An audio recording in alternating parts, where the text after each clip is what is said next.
My boss fired me on Friday. By Monday, he'd learn I owned every permit his biggest project needed. Mark Eldridge shut the glass door with a soft click, then folded his hands like he was blessing bad news. I still had Tessa's training certificate on my lap, the one I'd printed an hour earlier, program completed, bold and cheerful. The city skyline floated in the reflection behind him, blue and cold. He talked about restructuring, budget realities, and aligning resources. He said it with that practiced softness people use when they've rehearsed your pain. 3 weeks of severance. Today would be my last day. The Harbor Point redevelopment, $42 million of waterfront dreams, would transition to Tessa. She's fully trained, he added, like I should be proud. I waited for the ache to pass. It didn't. What about a transition period? I asked, keeping my voice even. The room smelled like lemon cleaner and new carpet. He smiled without warmth. Not necessary.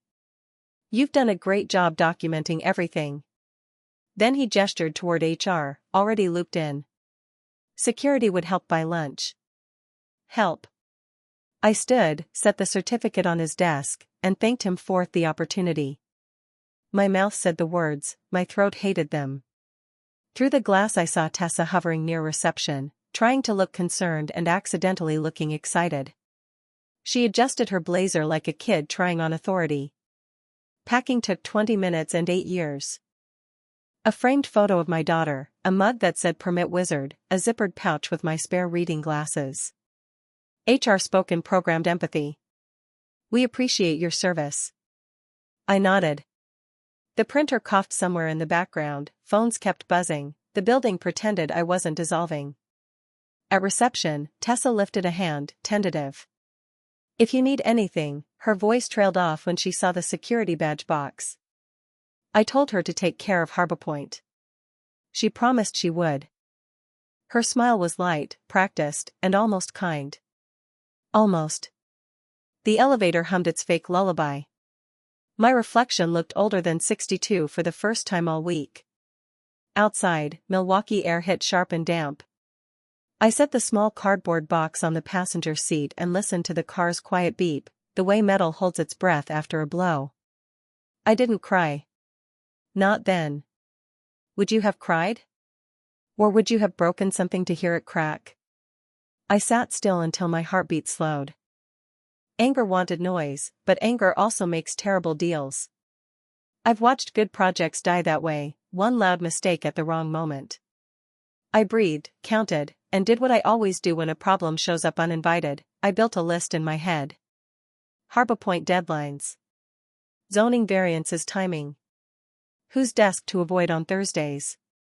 Which reviewer at Lakeview Planning would actually pick up after 4?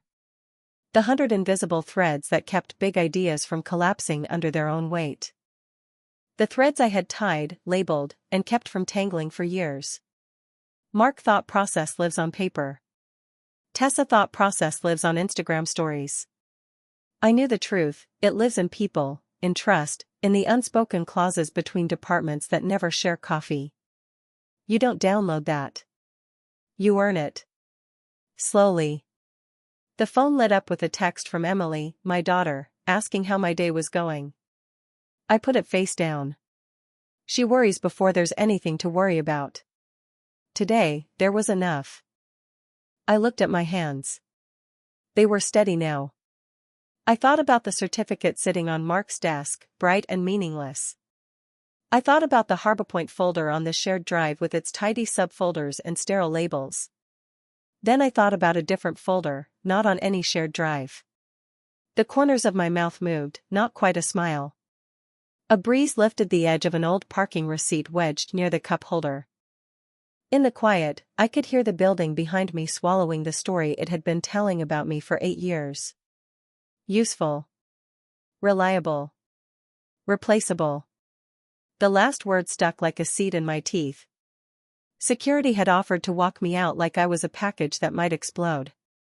Instead, I drove myself, slow and deliberate, past the glass atrium, past the lobby planters I'd chosen during a renovation when no one else cared about plant light. I watched the building shrink in the rearview until it looked like a snow globe someone forgot to shake. I could call HR and say something cathartic. I could call Mark and negotiate from the back foot. Or I could let silence do what it does best, make people hear their own mistakes. At the red light, I opened the glove compartment. My fingers found a small black USB key in a zipped case, smooth and familiar. I didn't plug it in. I didn't have to. I just held it, felt its weight, and asked myself the only question that mattered now. Did they remember what this unlocks? The light turned green. I closed the compartment and drove home, calm settling over me like a decision. They thought they'd shown me the door. They hadn't noticed the gate. I parked by the lake and let the wind file down my anger. Gulls knifed the gray water, a jogger's shoes thudded a steady metronome behind me. When my chest finally stopped burning, the story of how we got here started replaying, cleaner, colder, and honest. 8 years earlier, Mark had found me during a market slump. Firms were hungry, cities were cautious, and nobody could afford mistakes. He didn't recruit me for charm. He wanted what I carried in my head: permit timing, code subclauses, and a map of people who actually answered phones when it mattered. He said I'd be the spine behind the beauty. It sounded flattering then. It was just accurate. Harbor Point exists because of a winter phone call and a favor earned in 2004. Lakeview planning was drowning in backlog that week, roads were salted, tempers were not. I called Roger Lane, not to push, but to ask what would make the next 12 months easier for his staff. That question did more than any glossy rendering ever could. We built a rhythm from that day: what to file first, what to hold, and which public meeting needed an ally in the second row. You can't Google that. You live it. Inside Horizon, my calendar was a triage board the designers never saw. I staggered variance requests so 2 sensitive items never hit the same agenda. I filed on Wednesdays because one reviewer loved clean midweek stacks. I preempted fire safety objections with a 1-page memo the chief could carry into briefings. Quiet work, invisible fingerprints. You only notice them when they're gone. Then Tessa arrived. 25, bright, quick with a camera, quicker with a caption. She had an ease the clients liked: fresh angles, trending posts, a way of making the firm look like a magazine spread. I defended her more than once. Let her learn, I told the senior staff. She'll find the bones under the paint. For 5 months, I showed her the bones. We walked through forms until the code stopped looking like math and started feeling like traffic patterns. I taught her that a stamped drawing isn't permission, it's a promise the city can verify. We practiced the timing dance: when to submit, when to wait, when silence says yes louder than words. Here's the part you won't find in any training deck: I also taught her the people. Roger's dry humor. Marla's allergy to last-minute PDFs. The clerk who stays late on Thursdays if you show up with decent coffee. Tessa took notes, nodding, tapping, smiling. She filmed little behind-the-scenes clips and tagged me like a mentor in a movie. It felt sweet. It was also camouflage. The lunches started after her first viral post. Mark and Tessa, corner booth, quick meetings that stretched. She returned with a new confidence, the kind you borrow from someone else's title. The word modernize began appearing in meetings like a charm bracelet: shiny, harmless, distracting. She leaned into it. I watched politely from my chair, the one with the view of the copy room and the door no one closed all the way. You want a microclimax? Here's one. The Harbor Point preliminary approval, what everyone bragged about, had come through because I caught a line in an outdated coastal setback ordinance that would have tripped the whole project. I didn't make a speech. I sent a 2-sentence note to legal, Roger, and the planning director proposing the clean fix. It slid through committee like butter. The team celebrated with champagne and hashtags. I drove home early and watered my ferns. Tessa edged me out the way rust does, a little at a time, under the paint. She offered to translate my process for social. She suggested we streamline signatures with a new app that looked good but stored documents in a way that would fail a surprise audit. When I pushed back gently, she smiled and agreed, then pitched the same thing to Mark with a word I never used: optics. He liked optics. They photograph better than code. Would you have seen it sooner, the slow exchange of substance for shine? I didn't mind being invisible. I minded being assumed. Assumed to be tired. Assumed to be stuck. Assumed to be replaceable by someone who confused documentation with comprehension. The building ran on rules nobody bragged about, and most of those rules lived in relationships. Tessa had followers. I had keys. Microclimax number 2 arrived one Tuesday at 4:43 p.m. 15 minutes before the clerk's window closed. A courier from a competing firm stood behind me with a variance package, sweating. The clerk glanced at the seal, then at me, then at the clock. She took my stack first, stamped it, and whispered, "Habit, not conspiracy. Tell Roger I liked your memo." The courier groaned. My submittal hit the agenda. His didn't. That's not power. That's trust shaped by time. In meetings, Tessa began saying things like, "I've got HarborPoint handled." Mark nodded, pleased. I let the words float by. Confidence is loud. Competence hums. The louder it got, the more I heard the hum. Back at the lake, the wind cut colder, and I zipped my coat. I traced the arc from day one to this morning and tried to locate the exact moment the train switched tracks. Maybe there wasn't one. Maybe it was small, a tap on a lever no one noticed. My phone buzzed, an email from an outside reviewer confirming receipt under the expedited channel we'd built. The subject line used a label I hadn't heard anyone at Horizon say out loud in months. Old language. Precise language. Mine. I stared at the screen and felt my calm deepen into something firmer. The firm could swap faces and post reels until midnight. The city didn't care about lenses and lighting. The city cared about process, history, and the names attached to the signatures that had never failed them. They had taken my chair. They hadn't replaced my recognition. And in this business, the system doesn't move for chairs. It moves for who it knows. I didn't go inside right away. I stood in my driveway and let the afternoon air cool the heat behind my eyes. When my hand stopped shaking, I carried the box to the kitchen table and set out the pieces of my day like evidence. A mug. A photo. A black USB key. The house was quiet enough to hear the clock count seconds. I boiled water, let the kettle whistle once, then killed the flame. Grief wanted noise. Strategy wanted silence. I chose silence and opened my laptop. My desktop is boring on purpose: folders, dates, versions, nothing cute. I clicked through the archive I keep for myself, every permit, every correspondence, every stamped piece of paper that ever meant yes. HarborPoint had its own cathedral of subfolders. Prelims. Public meetings. Fire comments. Coastal setback fix. I knew the path by muscle memory. Then I opened a different folder, Carter Regulatory Solutions LLC. For years ago, Lakeview had been drowning in backlog. Roger and I met in a windowless conference room with stale coffee and good intentions.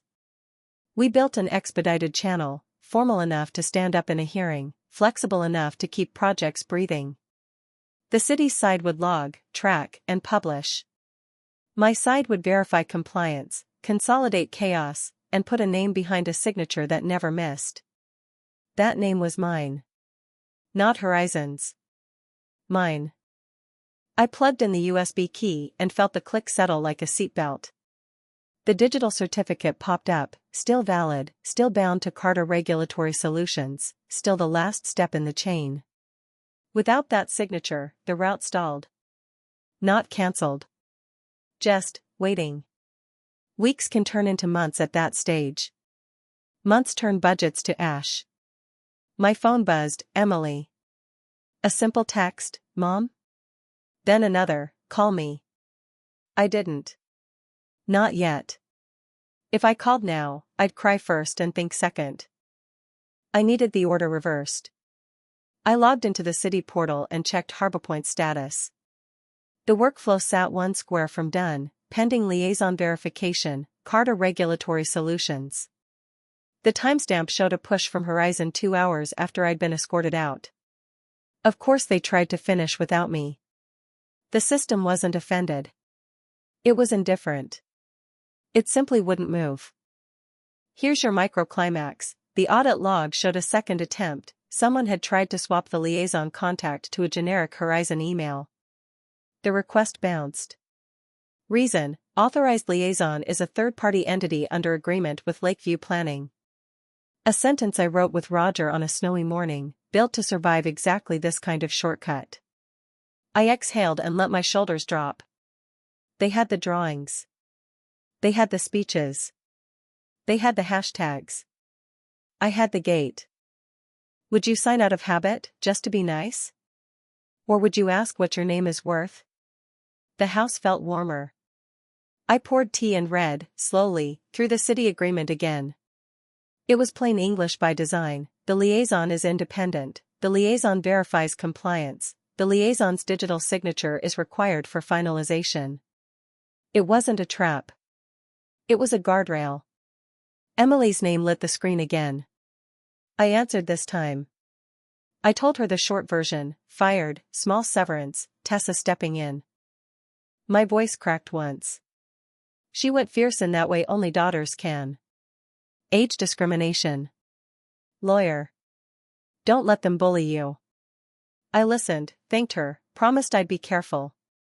She made me promise again. After the call, I opened a new document and wrote a number at the top. It wasn't revenge. It was the cost of the work I had always done for free because I thought loyalty was payment. 88,000. 11 months of my old salary. Plus credit on every document as compliance lead. My hand stopped shaking completely when I saw it on the screen. I drafted an email to Mark and didn't send it. Instead, I created a folder called Negotiations and saved the draft there. Silence, again. Let them feel the weight of the paused square on their dashboard. The front door creaked when the evening cooled. Somewhere on the river, a horn sounded, low and patient. I pulled up my contacts and scrolled to a name I keep starred for emergencies that need brains, not volume. Dana Morales. Employment and contracts. Also, friend. I typed one line: "Are you free tomorrow morning?" Then I hovered and didn't hit send.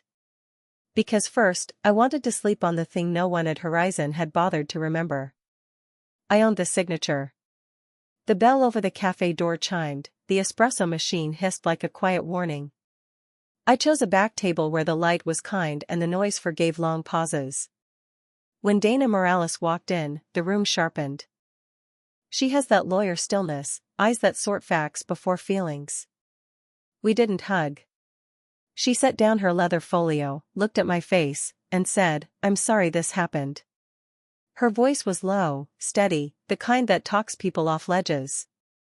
I slid the black USB key and a thin stack of printouts across the table. We started with the wound, termination, severance, Tessa. Dana listened without interrupting, just tapping her pen when dates mattered. "There's an age bias angle," she said at last, "but litigation is a winter sport. Long, cold, and slow." She let that sink in and then pointed to the printouts.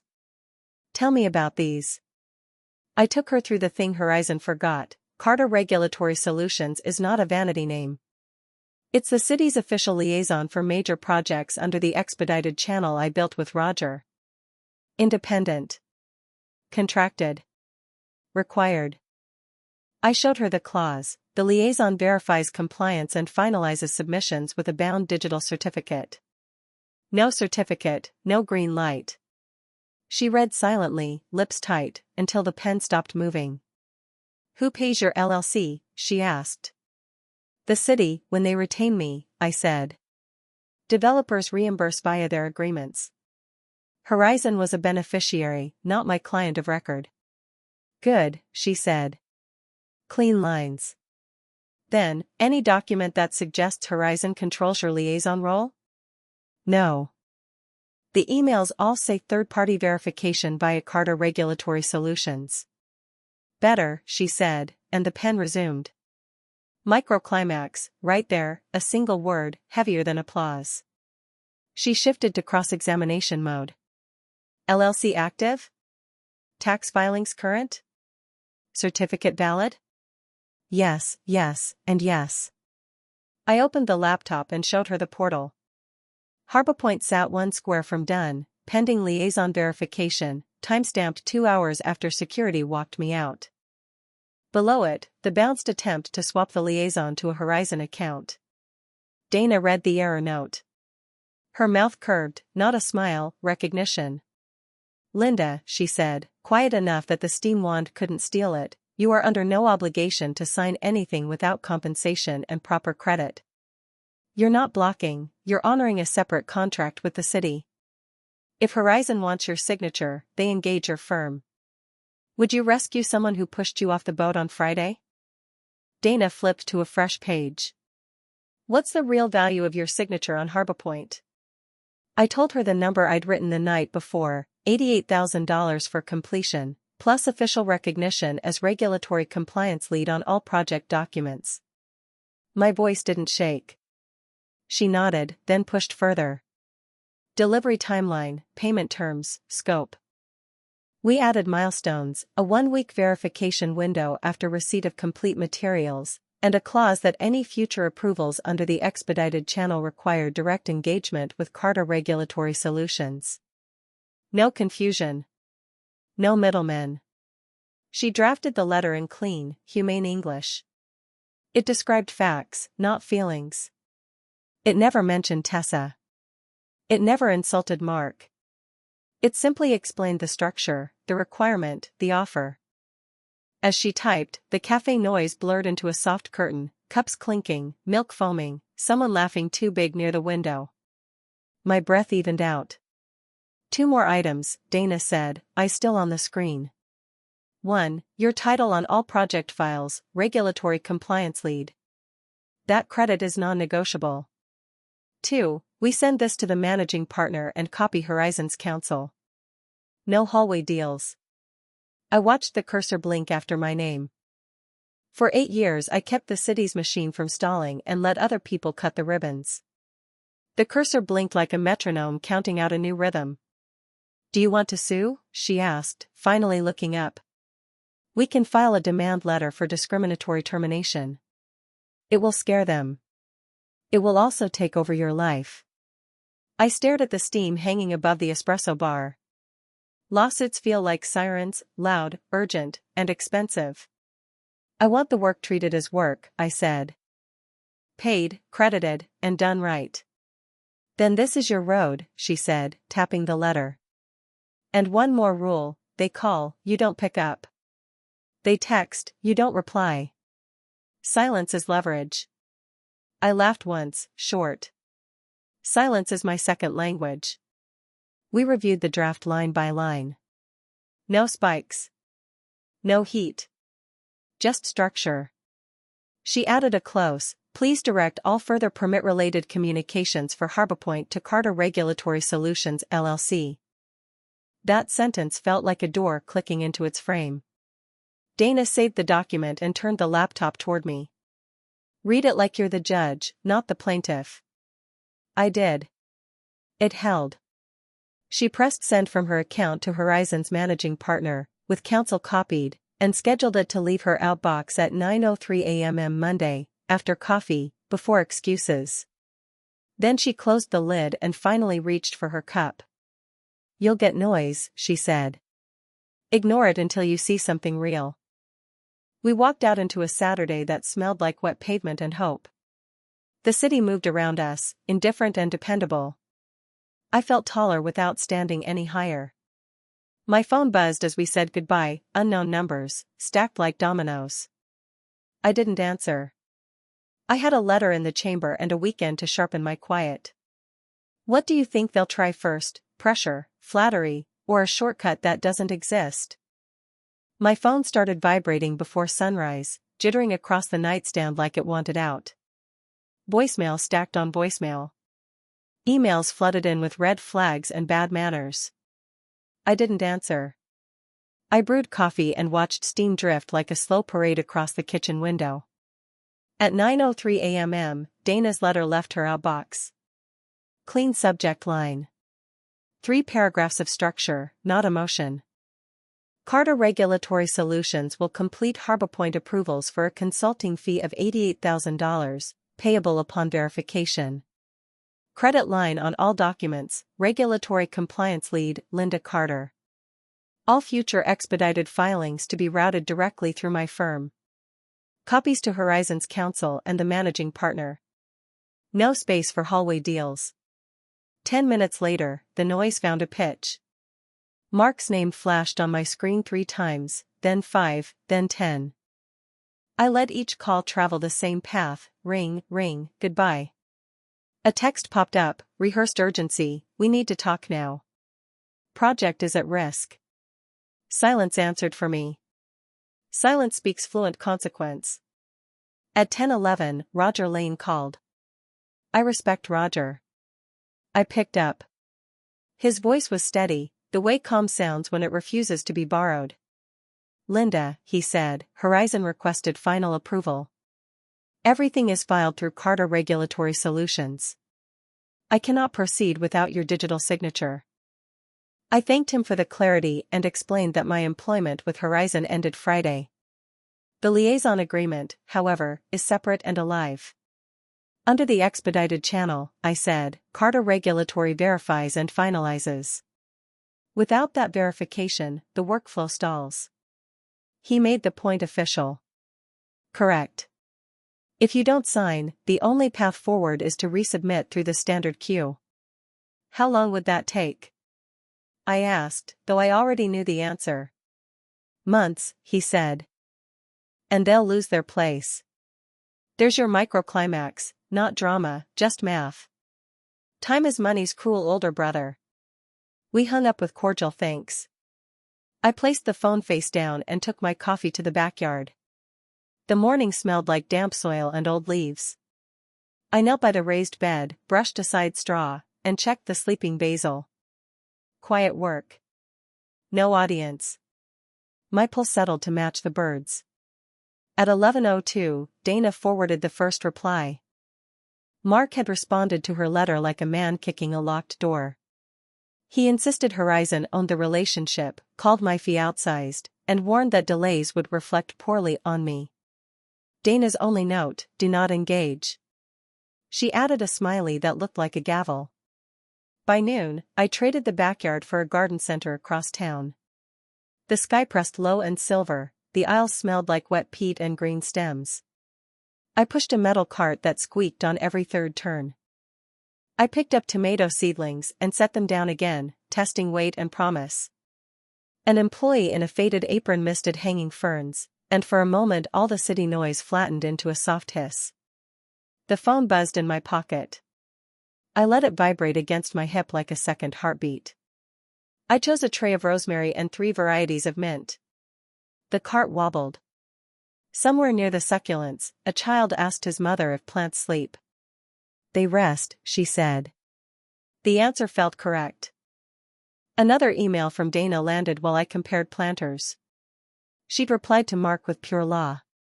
To clarify, she wrote, Carter Regulatory Solutions is an independent, contracted liaison under the City of Lakeview's expedited process. Ms. Carter is willing to verify and finalize upon direct engagement under the outlined terms. Absent that, the expedited workflow cannot proceed. No threat, no heat, just the architecture of the truth. A voicemail transcript from Tessa appeared next. The words read like a hug wrapped around a warning. She was concerned about reputational damage and wanted to collaborate. She offered to mention me in a project acknowledgement if I could help move this across the finish line. I deleted it. Acknowledgement is not credit. Credit is not charity. Charity is not policy. Would you forgive a clean betrayal if the apology came with flowers? By early afternoon, the rhythm changed. The calls slowed. The emails grew longer and nicer. Mark wrote that he was prepared to compensate me for limited transitional assistance. He proposed a small fee and the privilege of being thanked in a footnote. I put the phone back in my pocket and studied a pot shaped like a lighthouse. It was cute. It was also hollow. Roger texted once more, neutral as a stamp, "Let me know when you have finalized arrangements. We'll hold until then." I responded with 2 words, "Will do." That was all the city needed, the promise that process would stay process. At checkout, the clerk asked if I wanted help to the car. I said yes and walked into the weak sun with a cart full of small, living decisions. The air tasted clean, the day decided not to rain. Back home, I arranged the herbs on the porch, then washed my hands until the soil slid away and the water ran clear. My phone lay silent on the table, face up, as if it had finally exhausted every shallow tactic and gone to find deeper ones. It didn't take long. An unfamiliar number flashed on the screen. Not local. Not automated. A direct line with weight in its digits, the kind that belongs to someone who expects answers and gets them. The vibration was steady, patient, almost polite. I watched it ring, then let it go to voicemail, and listened as a voice I'd never heard said my name like he already understood why the city had stopped. The voicemail was short, clipped, and unconfused. "Linda Carter, this is Victor Hale. Call me." I stood on the porch with damp hands and soil under one nail, listening twice. Investors don't leave messages like that unless someone has wasted their time. I called back and said my name. The line settled into a respectful quiet, the kind you get in boardrooms and last chances. He didn't introduce his resume. He introduced the problem. He'd committed roughly $15 million already to Harbor Point. Horizon was dodging. Permits were pending. He wanted facts, not theater. His voice was even, but there was iron in it. He asked if I could meet him tomorrow morning. "Would you take that meeting and step into the center of the storm?" "Yes," I said. "Bring a conference screen." "I'll bring the receipts." That night, an email from Tessa arrived with a subject line that tried to be soft, "Please, can we talk?"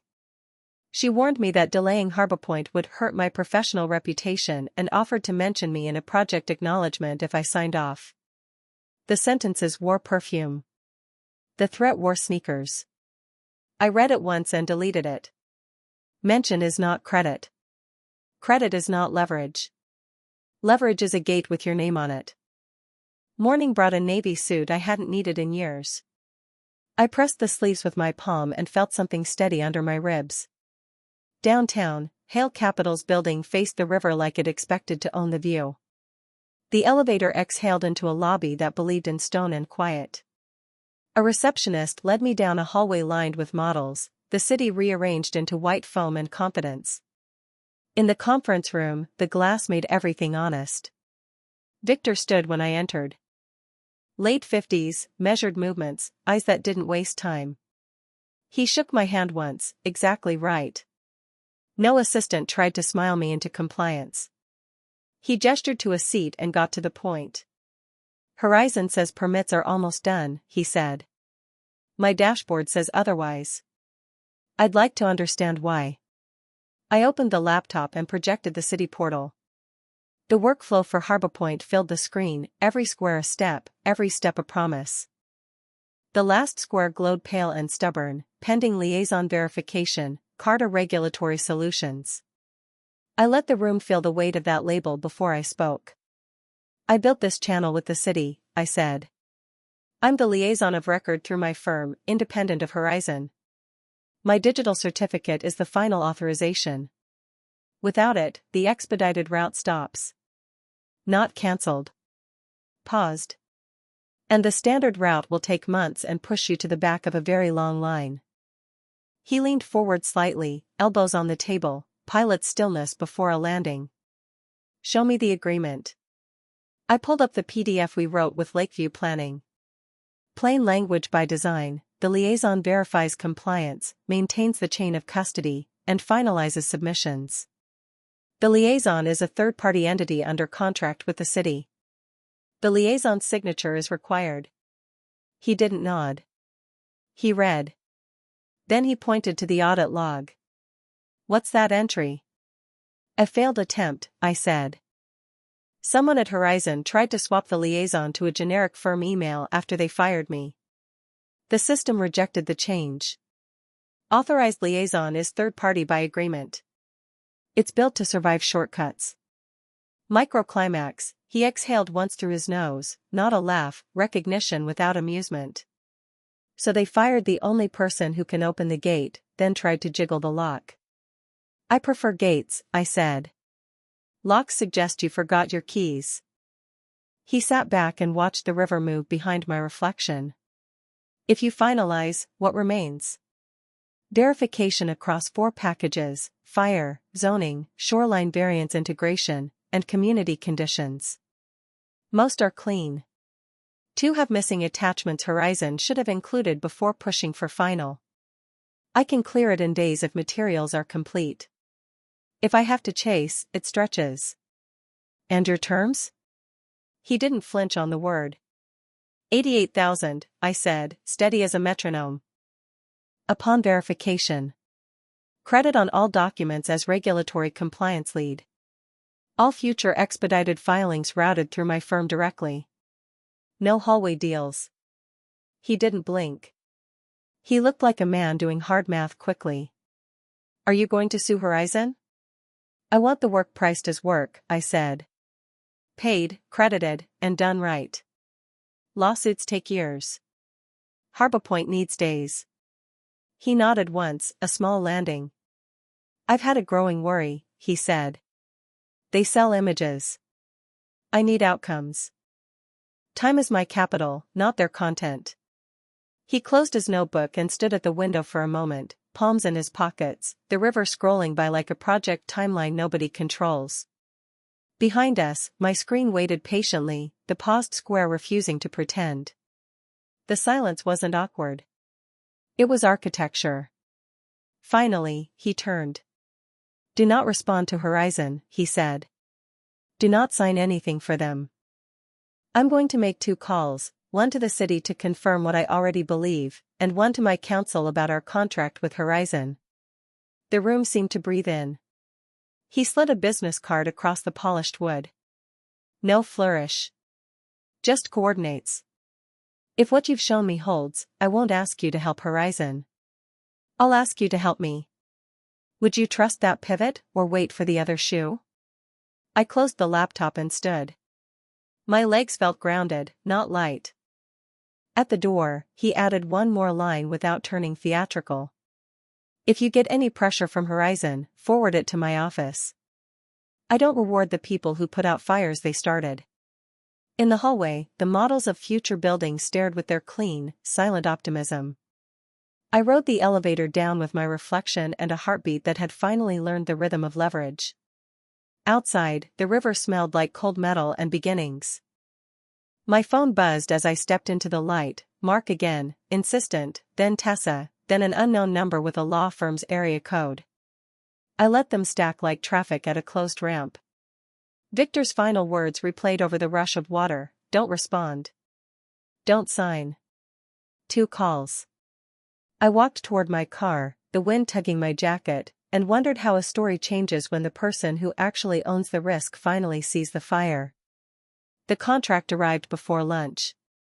No fanfare, no circling back, just a subject line that landed like a decision: engagement, Carter Regulatory Solutions / Harbor Point. A clean PDF. A short email from Victor's counsel, per our client's instruction. I forwarded it to Dana and put the kettle on. Steam rose in a thin white ribbon, the house held its breath. Outside, the river wind rattled 2 leaves, still pretending it was summer. Dana called before I finished pouring. I've read it, she said. You did not oversell your leverage. She walked me through the pages as if we were mapping a building, foundation first, then load-bearing walls. The fee was exactly as we'd asked, $88,000 upon verification. The credit line was there in crisp type: regulatory compliance lead, Linda Carter. Then the part that wasn't in our letter, the part that changed the scale of the room. Hale Capital proposes a master services agreement, Dana said, voice steady. 3-year term. Carter Regulatory Solutions retained on all Lakeview developments as primary liaison under the expedited channel. Performance bonus tied to milestones. I sat on the arm of the couch and let the words settle. Not a favor. A role. There's also a clause you should see, she added, pages shuffling. Hale reserves the right to choose or replace architects on each project at their discretion. It's already in their developer agreements, but they've surfaced it here. That's a lever. A microclimax is sometimes just ink. So if Horizon keeps stumbling, I said, they're not stuck with Horizon. Correct, Dana said. And this clause says out loud what we both know, they're watching judgment, not Instagram. Would you sign today, or sleep on the biggest yes of your late career? My phone buzzed, Mark again, then a text that thought urgency could pass for authority. Emergency Harbor Point meeting at 3 p.m. Need your expertise. We can compensate for limited assistance. He offered a number that wouldn't cover a month of my time, stapled to a thank you in 6-point font. I let it glow and fade on the screen. Another voicemail transcript from Tessa landed soft and pleading. She worried about professional reputations and public narratives. She offered to podcast our mentorship journey. I pictured her practicing that phrase in a mirror. I deleted the file. At 1 o'clock, Victor called. He didn't waste either of us. Roger confirmed the structure, he said. My counsel confirmed the contract with Horizon. We'll retain you directly under the terms you saw. Do not respond to Horizon. If they contact you, forward it. His tone held no triumph. Just gravity doing its job. Understood, I said. He added one thing, almost a kindness. If you need materials to verify faster, my team will chase them. You don't chase. The line clicked off, efficient as a gavel. I ate a late sandwich over the sink and watched the river brighten in the narrow band of sky between buildings. The city moved at its reliable pace, trucks, sirens, a child's shout that turned into laughter before it reached my window. My heartbeat matched the traffic light across the street, green, yellow, red, pause. At 3:15, a courier rang my bell with an absurd bouquet, white lilies, tall and loud enough to stage their own meeting. The card had a careful apology in cheerful ink. Tessa's name, a heart, the word miscommunication.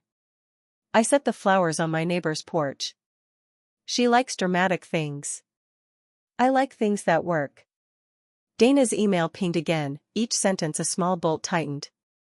She'd marked the contract with 3 edits, payment timing locked to city verification receipt, a clear definition of complete materials, and a line obligating Hale's team to gather missing attachments within 48 hours. This protects you from being their project manager, she wrote. You are the verifier, not the chaser. She also flagged the optics clause, no publicity using my name without approval. You are not a prop, her comment read. I smiled at my screen like it had told a joke only I understood. Mark tried one more angle near 4, contrition, threaded with threat. We value you. We regret how Friday looked. If you'll just sign this one round, we can discuss ongoing collaboration. He attached a consultant acknowledgement with no fee, no credit, and a signature line that would have turned my work into a favor. I forwarded it to Victor's counsel without a word. At 5, Roger called, neutral as always. Horizon is pressing for a workaround, he said, suggesting we modernize the process you designed. The director reminded them the process exists to protect compliance. He asked if they were rejecting the expedited channel. They withdrew the suggestion. Thank you, I said. 2 words, all the gratitude that fit on a line. The afternoon began to blue at the edges. I opened the contract again and read slower this time, not to catch traps, but to feel the shape of the thing I was about to become. A late career pivot is a funny animal, you recognize its silhouette before you trust its steps. The room was quiet enough to hear the heater click on, off, on again. Dana called once more. My edits are in, she said. If Hale accepts them as is, you can sign today. If not, tomorrow morning. Either way, Linda, this is yours. I looked at the signature block waiting at the end of the PDF, my name printed above a thin line, the date field empty and patient. My hand hovered over the trackpad, steady now. I didn't click. Not yet. The calm wasn't just relief, it was respect, for the gate I'd built, for the work I was hired to do, for the part of me that had been quiet so long it learned to be loud without raising its voice. I closed the laptop and turned off the kitchen light. The lilies glowed faintly on my neighbor's porch across the way, ridiculous and sincere. A cold breeze slipped in as I locked the door. Tomorrow, I'd walk through a new door with my name on it.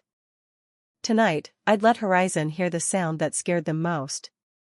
Silence. I signed at 9:12 a.m. The cursor blinked, then stopped, the line accepted my name like a door swallowing a key. Dana texted a single word, done. The house felt different, as if the walls had shifted an inch toward me. 10 minutes later, Roger called. Quick update, he said. Horizon pushed again this morning, asking the director to modernize your expedited pathway. I could hear office air in the background, the hum of people pretending to be calm. The director reminded them the pathway exists to protect compliance, not convenience. He asked if Horizon was formally rejecting the expedited channel. They backed away. A soft microclimax, precise as a stamp, process had defended itself. I walked to the window and watched the river shoulder its way past Stone. My phone chimed, a calendar invite from Hale Capital, Harbor Point Recovery Session, 11:30. No subject fluff, just an agenda with 4 bullet points and no wiggle room. I put on my coat and a quiet smile. Would you savor this, or move before the moment thinks it made you? The conference room smelled like clean glass and pressure. Victor was already there with 2 project leads and counsel on mute. He didn't waste the table's time. Thank you for signing, Linda. We're proceeding on 2 tracks. Track 1, permits. Track 2, architecture. He tapped a folder. Our contract grants Hale Capital ownership of the project designs. Horizon's judgment has been unacceptable. Effective today, we're terminating them on Harbor Point. He didn't look for permission. He already had it. Silverbridge Architects will assume design responsibilities at once. Silence landed, not awkward, just heavy. Then he turned to me. Outline your steps. I opened the portal on the wall and aimed at the choke points. First, I need 2 missing attachments Horizon failed to include, fire hydrant spacing map and the updated shoreline variance cross-reference. Second, a corrected community conditions letter, signed by the neighborhood council chair. Third, verification that the mechanical revisions align with the latest fire notes. Victor nodded to his lead. Get her everything in an hour. If you can't, tell me why. The lead scribbled, then asked the right question. If we deliver within the hour, how fast can we move? Fire and zoning can clear today, I said. Shoreline and community conditions by tomorrow if the attachments arrive clean. If not, it slides. I pointed to the frozen last square. Once those verify, my certificate finalizes the route. We were a machine again. Not glossy. Effective. The door opened and a Silverbridge principal stepped in, polite, crisp, no theatrics. He didn't bring mood boards. He brought a neat stack of drawing sets. We'll start a refinement pass while permits finalize, he said. We'll adjust without touching what the city already accepted. He glanced at me like an ally recognizing another from across a crowded room. I gave him a small nod. Competence hums. Back at the table, Victor placed a printed letter down like a plane on a runway. Formal notice to Horizon, he said. Cause, permit mismanagement and professional judgment failures. Effective immediately. He slid it to counsel's window, somewhere, a paralegal typed like a metronome with a law degree. Would you have liked to see Mark's face, or his imagination sharper? At 12:07, Hale's team began feeding me files. Hydrant map, clean. Mechanical revisions, clean.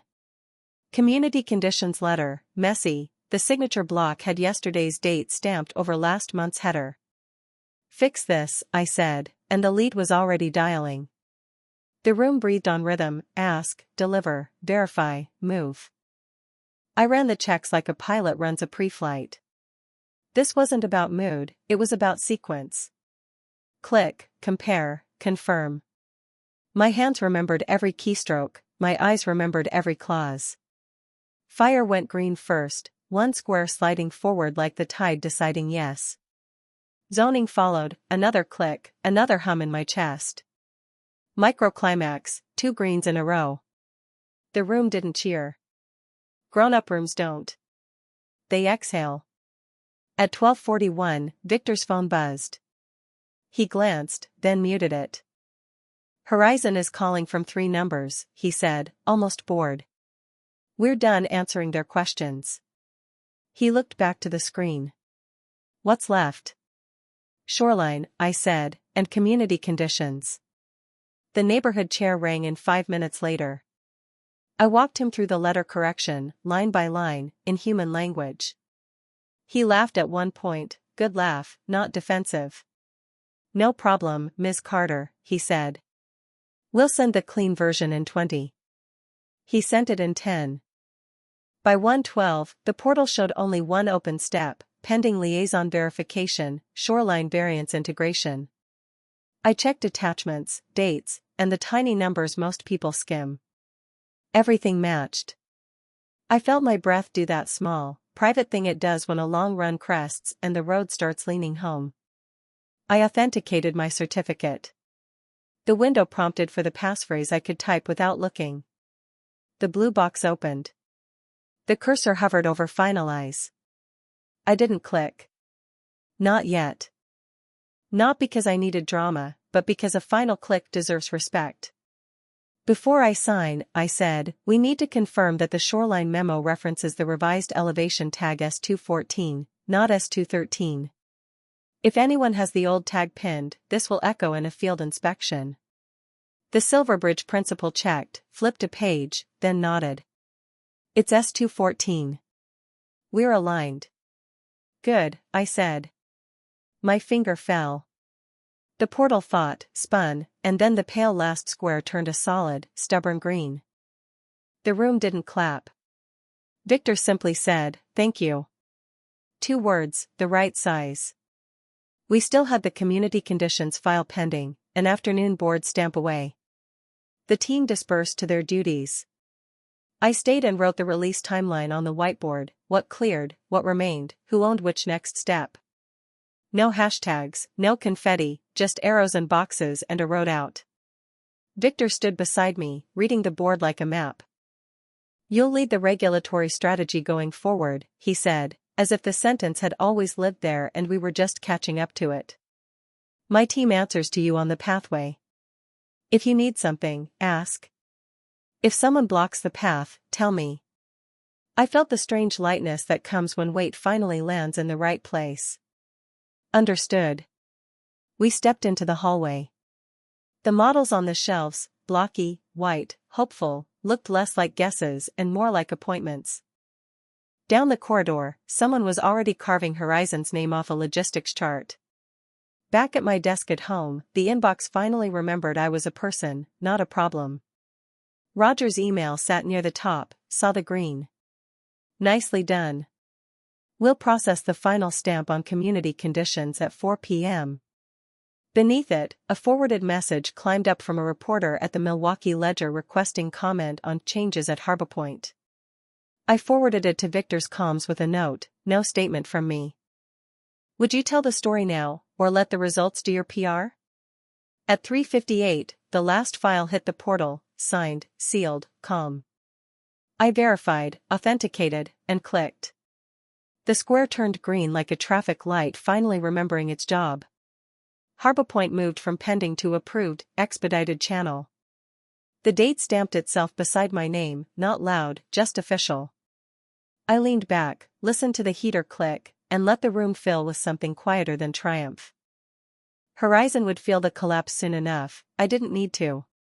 My work was the sound of a system doing what it was built to do. Outside, the river kept going.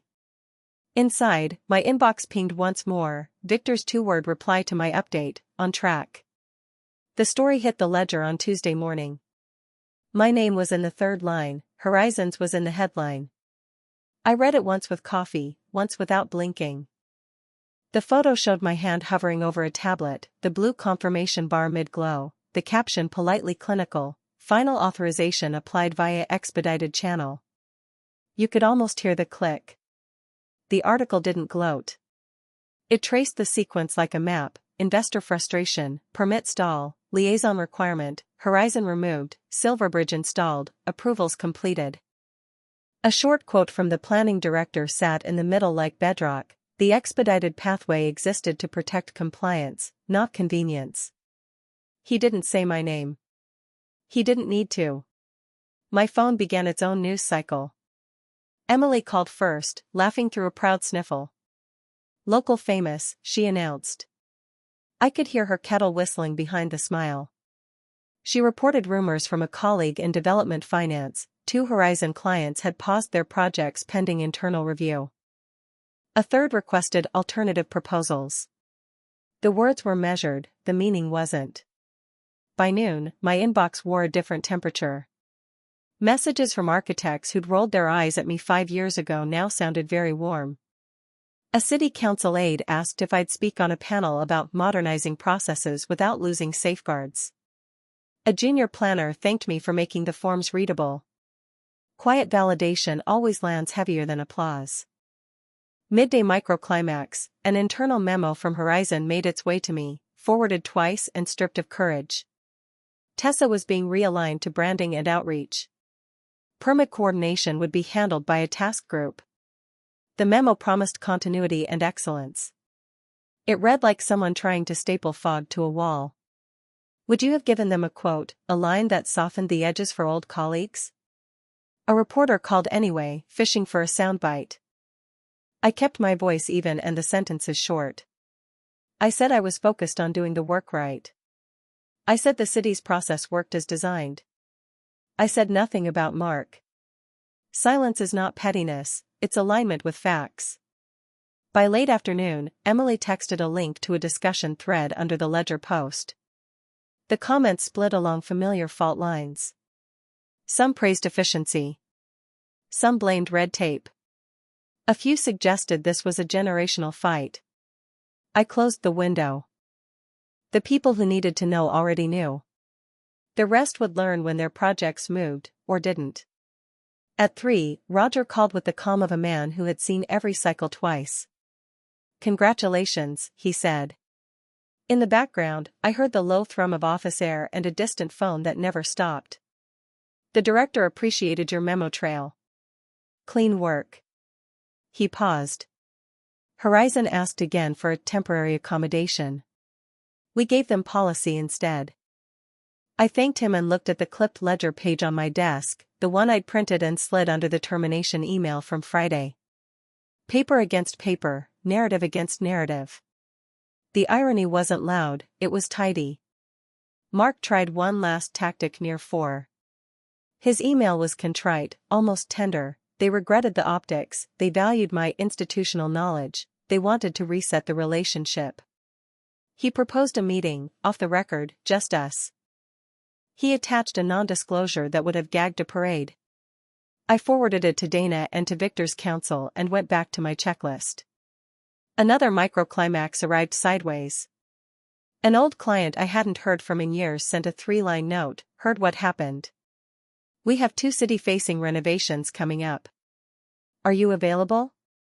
I replied with a crisp yes and copied the Hale contract manager per the new agreement. Doors don't announce themselves. They just stand there, unlocked, waiting for the right hand. Evening settled over the river in a long gray exhale.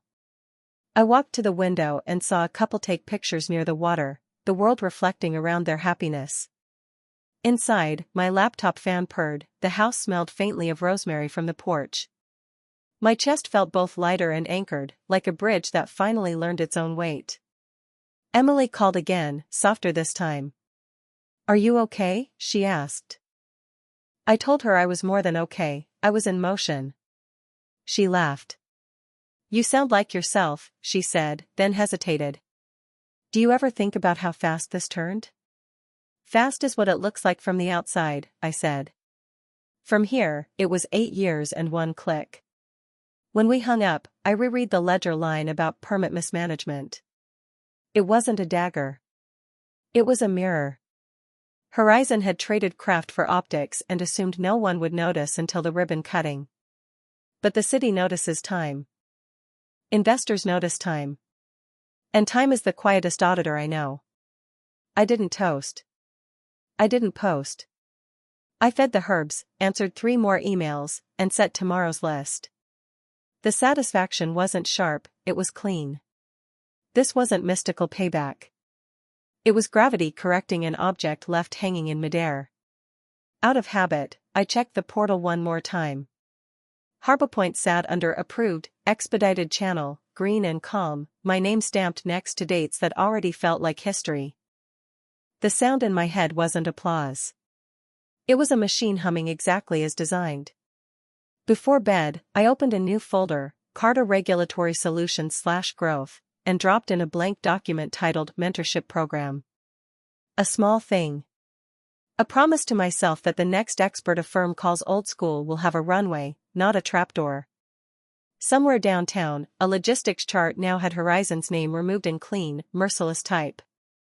Somewhere else, a junior associate closed a social app and stared at a stack of forms that don't care how many people watched your story. Outside, the river kept moving. Inside, I closed the laptop and turned off the light. Tomorrow had a groundbreaking to plan, and a different kind of justice to draft. The shovel bit into damp soil and clicked against a small stone. Cameras fluttered like wings. I felt the weight of the hard hat on my hair and the river wind slide under my collar. 3 months had stretched and then folded, and here we were, Harbor Point, a line of clean shovels, a ribbon, the city smiling because something complicated finally moved. Victor stood one person over, posture easy, voice measured. He thanked the planning office for keeping the path honest. He thanked Silverbridge for stepping in without showmanship. Then he thanked Carta Regulatory Solutions for shepherding approvals with speed and rigor. No flourish. Just a sentence that landed exactly where I'd hoped, on the work, not the noise. The planning director shook my hand with the quiet emphasis of a man who chooses his compliments. Roger squeezed my shoulder and said I'd made the forms readable, that was his version of poetry. A reporter asked for a pull quote. I said we didn't reinvent anything, we respected what was already there. The flash popped, the river kept its rhythm. After the ceremony, I walked the gravel edge where the waterfront will turn into boardwalk and light. Boots crunched. Somewhere a gull argued with nobody. Victor caught up and matched my pace. He didn't pitch, didn't preen. He just said the master services agreement had been extended to cover Hale's additional projects coming out of committee, and his team would loop me early so the timelines stayed human. He added that his counsel had finalized the termination with Horizon. We're past it, he said, not unkind. Then he returned to his phone, a man repairing future time. Would you call that revenge, or just gravity correcting its math? Back at my office, a clean desk, 2 monitors, a firm that refuses to quit, Carta Regulatory Solutions had gotten louder by getting clearer. I signed 2 experienced women in their 50s who were reorganized out of places that confused years with dust. They brought muscle memory I didn't know I needed, fire code nuance, public works shortcuts that aren't shortcuts at all. They sat down on day 1 and started deleting chaos. We launched the mentorship program I'd promised myself, an internship for midlife career changers who still had fight and focus. We taught them the language of compliance and how to hear what a clerk means when the words are small. Our first cohort learned to read a docket like a subway map and a neighborhood like a heartbeat. They didn't post about it. They passed their first submittals without a single return note. The Slack channel lit up anyway. The ledger ran a feature that surprised me with its restraint. It profiled late career experts powering the city's quiet successes and used a photo of me not smiling, which felt right. Roger's quote played anchor: "Experience isn't nostalgia. It's predictive." The profile lived on my desk next to the termination email, paper against paper, a neat little before and after that no longer stung. Horizon limped. Rumors said a client paused 2 schools, another rewrote scopes with fewer renderings and more deliverables. Tessa moved to a pure marketing job somewhere that valued her bright lens and fast hands. I didn't celebrate any of it. The world corrects itself without my applause. Mark sent a final email that said he hoped we could find a path forward sometime. I archived it. Paths are made of steps, and he'd chosen his. Microclimax: the city invited me to sit on a small advisory group to help translate technical memos into plain English for public meetings. Not a title. Not a medal. Just a table where language becomes access. I said yes, with the condition we'd publish templates anyone could use. They agreed in 20 minutes. Work settled into a cadence that felt like breathing. Hale's second project entered the channel already organized, attachments labeled, signatures aligned, dates that didn't argue. Silverbridge sent drawings that anticipated inspections before the city could ask. My team verified, nudged, and clicked. The portal glowed green in reasonable time. Someone in accounting noticed we submitted on Wednesdays for a reason and stopped asking why. Emily came by on a Sunday with bagels and a grin that made the whole kitchen brighter. She asked if I missed Horizon. I told her I missed the parts of myself I left there, then smiled because those parts were sitting at my table eating sesame seeds and planning a training calendar. She toasted me with coffee and said I sounded taller. She wasn't wrong. I went to bed early that night and woke before the alarm, the house holding the kind of quiet that feels earned. Downstairs, the USB key lay where it always had, small and unassuming. The real key was never the plastic. It was the structure, the relationships, the patience to let silence do the heavy lifting until the moment for one precise sentence arrived. The river kept moving. The city kept asking for proof and accepting it when it was clean. My name sat where it needed to sit, on the line that meant yes. I hired, I taught, I learned different things at 62 than I ever learned at 32. It turns out growth happens at any age if you keep your hands on the work. What do you call justice that looks like competence, paced by mercy, sealed by time?